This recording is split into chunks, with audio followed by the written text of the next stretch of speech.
Chapter 5. Lucy. Lucy paused in her bedroom doorway. A quick look showed everything was tidy enough, and there was nothing embarrassing lying around. She stepped into the room and Dylan followed. The way his eyes searched her room made her feel uncomfortable. Striding towards her desk, she said, "It's over here. My homework." Dylan followed her. "That's a lot of flowers. Who gave them to you?" With her hand on the back of the desk chair, Lucy faced him. Finally, a conversation. One she hadn't started. "I don't know. They're on the doorstep every afternoon when I get home from school." "How do you know they're not for Leah?" Lucy smiled. She'd thought the same thing the first time she'd seen one. "Because they're addressed to me." It was still hard to believe.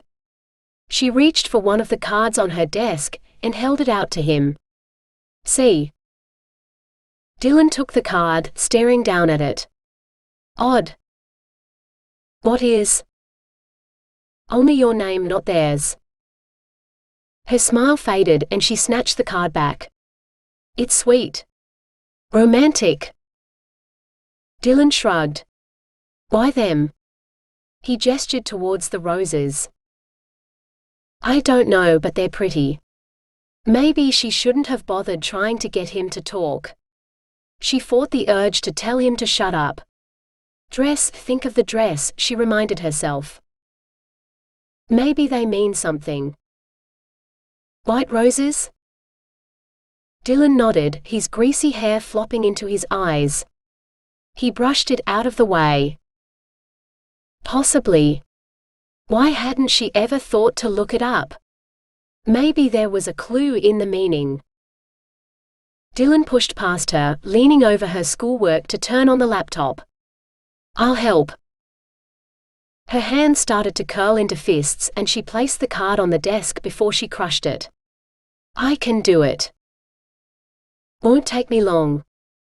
Dylan continued to lean forward as he waited for the laptop to finish booting up. Her lips tightened and she glared at him. Who did he think he was? Taking over her room like that. It was her laptop, not his. Next time her sister expected her to keep Dylan entertained, she'd take a book and read while she sat in the lounge room with him. Better yet, there wasn't going to be a next time. She was beginning to think no dress, even a perfect one, was worth putting up with this. Dylan pulled up a browser and his fingers flew across the keys. "Here."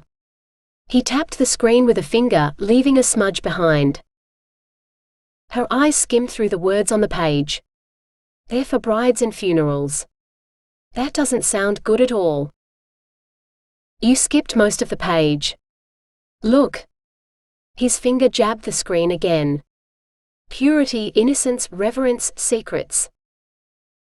But they're still for brides and dead people. I'm not planning to be either for a very long time. It looked like searching out the meaning was a stupid idea. Whoever it was had probably chosen them because they looked nice. Dylan turned to glare up at her. "You're focusing on the wrong part."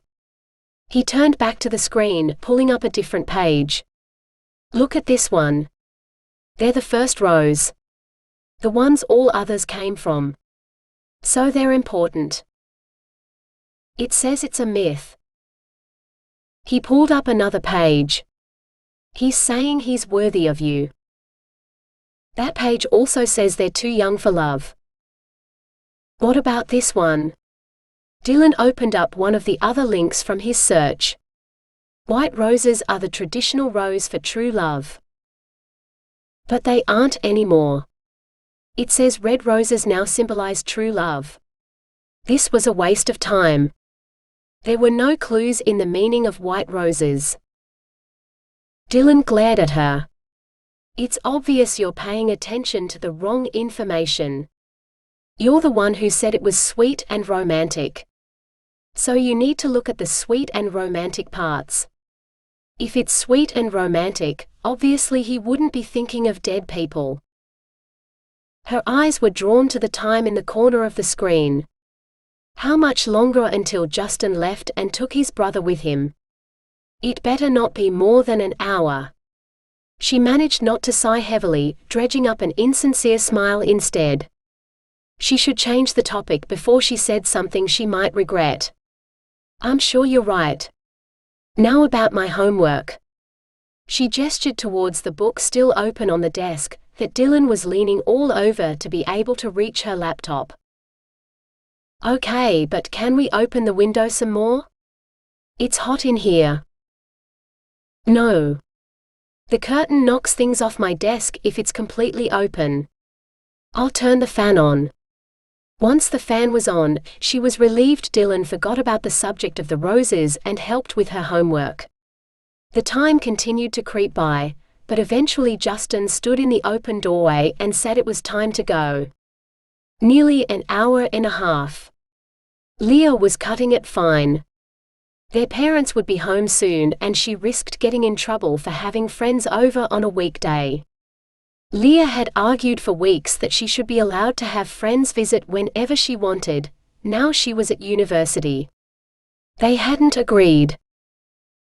Lucy trailed behind the three of them to the front door, well behind Dylan, who kept glancing back at her.